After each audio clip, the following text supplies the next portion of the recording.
வணக்கம். நீங்க ஒரு பிசினஸ் பண்றீங்களா?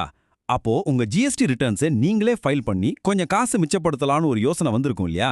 பார்க்கறதுக்கு ஆன்லைன்ல எல்லாமே ரொம்ப சிம்பிளா தான் தெரியும்.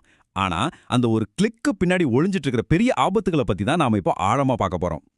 சோ இன்னைக்கு நம்ம கேட்க போற முக்கியமான கேள்வி இதுதான். நீங்களே ஜிஎஸ்டி ஃபைல் பண்றது நிஜமாவே ஒரு ஸ்மார்ட்டான முடிவா, இல்ல உங்க பிசினஸ்க்கு நீங்களே வச்சுக்கிற ஒரு டைம் பாமா? வாங்க இத பத்தி விரிவா பார்க்கலாம். இங்க தான் பிரச்சனையே ஆரம்பிக்குது. ஜிஎஸ்டி போர்ட்டல்ல சில நம்பரை போட்டு ஃபைல் பண்ற மாதிரி தான் தெரியும். ஆனா தெரியாம பண்ற ஒரு சின்ன தப்பான கிளிக், இல்ல சட்டத்தை பத்தி சரியா புரியாம பண்ற ஒரு விஷயம் உங்களுக்கு ஆயிரக்கணக்கில் ஃபைன், வட்டின்னு கொண்டு போய் விட்டுடும். சரி வாங்க, இப்போ ரொம்ப முக்கியமான ஒரு விஷயத்துக்குள்ள போலாம். நீங்களே ஜிஎஸ்டி ஃபைல் பண்றதுல ஒளிஞ்சிட்டு இருக்கிற 6 முக்கியமான ஆபத்துகள் என்னென்ன?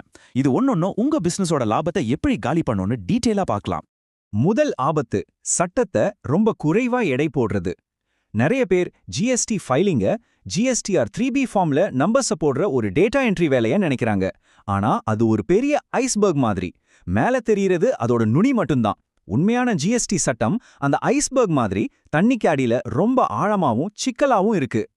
இப்ப பாருங்களேன், time of supply, place of supply, எந்த செலவுக்கு இன்புட் டேக்ஸ் கிரெடிட் எடுக்கலாம், எதுக்கு எடுக்கக்கூடாது, ரிவர்ஸ் சார்ஜ், இன்வாய்ஸ், இவேபிள்ஸ், இப்படி நூத்துக்கணக்கான சிக்கலான விதிகள் இருக்கு. இதுல ஏதாவது ஒண்ணுல நீங்க ஸ்லிப் ஆனாலும் அதோட விளைவு ரொம்ப பெருசா இருக்கும். ரெண்டாவது ஆபத்து, இன்புட் டேக்ஸ் கிரெடிட், அதாவது ஐடிசி. இது ஒரு பெரிய பொறி மாதிரி. இதுல தான் நிறைய பேர் மாட்டிக்கிறாங்க. தகுதியே இல்லாத செலவுகளுக்கு ஐடிசியை தப்பா கிளைம் பண்றது தான் ரொம்ப காஸ்ட்லியான தப்பு. இதோட விளைவு நேரா உங்க பாக்கெட்டை தான் அடிக்கும். நீங்க தப்பா கிளைம் பண்ணின ஐடிசி தொகைக்கு வருஷத்துக்கு 18% வட்டி கட்டணும்.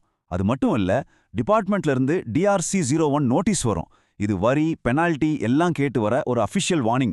ரொம்ப மோசமான நிலைமையில நீங்க எவ்வளவு வரி தப்பா கிளைம் பண்ணீங்களோ அதே அளவுக்கு, அதாவது 100% அபராதம் போடுவாங்க. ஆமாங்க, நீங்க கேட்டது கரெக்டு தான். 100%. ஒரு நிமிஷம் யோசிச்சு பாருங்க. நீங்க செஞ்ச ஒரே ஒரு தப்புக்கு உங்க வரி அப்படியே டபுள் ஆகுது. ஒரு சின்ன தொகையை சேமிக்கலான்னு நீங்க எடுத்த ரிஸ்க் உங்க பிசினஸோட மொத்த ஃபினான்ஸையுமே ஆட்டி பார்த்துடும். மூணாவது ஆபத்து, சிஸ்டம் கண்டுபிடிக்கிற தப்பு. நீங்க உங்க சேல்ஸ ஜிஎஸ்டிஆர் 1ல ஒரு அமௌண்ட்டாவும் வரி கட்டுற ஜிஎஸ்டிஆர் 3Bல வேறொரு அமௌண்ட்டாவும் காமிச்சா இங்க மனுஷங்களே தேவையில்ல. ஜிஎஸ்டி சிஸ்டமே இத ஒரு செகண்ட்ல கண்டுபிடிச்சிடும். இது டிபார்ட்மெண்ட்டுக்கு போற ஒரு ரெட் அலர்ட் சிக்னல் மாதிரி. நாலாவது ஆபத்து என்னன்னா, இப்பெல்லாம் டாக்ஸ் டிபார்ட்மெண்ட் ரொம்ப ஸ்மார்ட் ஆயிடுச்சு. அவங்க பவர்ஃபுல்லான டேட்டா அனாலிட்டிக்ஸ் டூல்ஸ் யூஸ் பண்றாங்க. உங்க டேட்டால இருக்கிற ஒரு சின்ன மிஸ்மேட்சை கூட இந்த ரோபோட்ஸ் கண்டுபிடிச்சு உங்க இன்பாக்ஸ்க்கு ஒரு ஆட்டோமேட்டட் நோட்டீஸை தட்டி விட்டுரும். இது இப்போ ரொம்ப சகஜமாகிடுச்சு. அந்த சிஸ்டம் எதெல்லாம் செக் பண்ணுது தெரியுமா? உங்க இவே பில், இன்வாய்ஸ் டேட்டா, உங்க இன்கம் டாக்ஸ் டர்ன் ஓவர், ஏன் உங்க பேங்க் அக்கவுண்ட்டுக்கு வர்ற பணத்தை கூட. இதுல எங்கேயாச்சும் ஒரு சின்ன வித்தியாசம் இருந்தா கூட உடனே நோட்டீஸ் வரும். சட்ட பின்னணி இல்லாத ஒரு பிசினஸ் பண்றவங்களுக்கு இது பெரிய தலைவலியையும் பயத்தையும் உண்டாக்கும். அஞ்சாவது ஆபத்து, ஒரு தப்பு 2 டிபார்ட்மெண்ட். ஆமாங்க, நீங்க ஜிஎஸ்டில பண்ற ஒரு சின்ன தப்பு ஜிஎஸ்டி டிபார்ட்மெண்ட் கண்ணுல மட்டும் படாது. அது நேரா இன்கம் டாக்ஸ் டிபார்ட்மெண்டோட கவனத்தையும் இருக்கும்.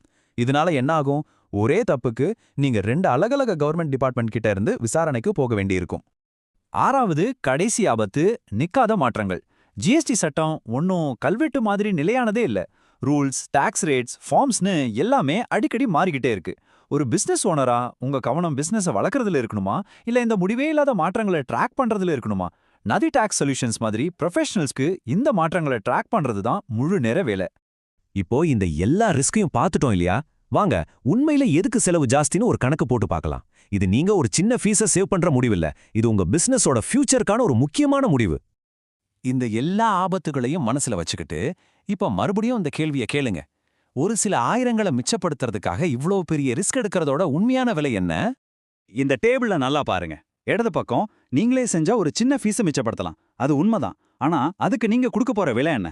நோட்டீஸ் வருமோங்கிற பயம், தீராத டென்ஷன், ஒரே குழப்பம். இப்போ வலது பக்கம் பாருங்க. ஒரு ப்ரொஃபஷனலை ஹையர் பண்ணும்போது நீங்க லட்சக்கணக்கில் வரக்கூடிய அபராதங்களை தவிர்க்கிறீங்க. சட்டப்படி எல்லாத்தையும் சரியா செய்றீங்க. எல்லாத்துக்கும் மேல நீங்க நிம்மதியா தூங்கலாம். அதுதான் உண்மையான மன அமைதி. ஆக நாம ஜிஎஸ்டியை பார்க்குற நம்ம பார்வையை மாத்த வேண்டிய நேரம் இது. இது வெறும் நம்பரை டைப் பண்ற வேலை கிடையாது. இந்த ஒரு விஷயத்தை நீங்க நல்லா மனசுல வச்சுக்கோங்க. ஜிஎஸ்டி அப்படிங்கிறது டேட்டா என்ட்ரி இல்ல, அது லீகல் கம்ப்ளையன்ஸ், அதாவது சட்டப்பூர்வ இணக்கம். இது ஒரு அக்கவுண்டன்ட் பண்ற வேலையை விட ஒரு சட்ட நிபுணர் கையாள வேண்டிய விஷயம். இந்த சட்டச்சிக்கல்கள்ல இருந்து உங்க பிசினஸ பாதுகாத்து எந்த விதமான டென்ஷனும் இல்லாம அதை வளர்க்கணும்னா ஒரு எக்ஸ்பர்ட்டோட கைடன்ஸ் ரொம்ப அவசியம். அதனால தான் வளரும் பிசினஸ்களுக்கு நதி டாக்ஸ் சொல்யூஷன்ஸ் மாதிரி நிபுணர்களோட உதவியை நாடுறதுங்கிறது ஒரு செலவில்ல, அது ஒரு முதலீடு. சரி, இப்போ உங்க பிசினஸ பாதுகாப்பா வச்சுக்க நீங்க எடுக்க வேண்டிய அடுத்த சரியான ஸ்டெப் என்ன? உங்க ஜிஎஸ்டி மற்றும் மத்த வரி சம்பந்தமான எல்லா தேவைகளுக்கும் சரியான ப்ரொஃபஷனல் உதவி வேணும்னா நதி டாக்ஸ் சொல்யூஷன்ஸ்க்கு கால் பண்ணுங்க.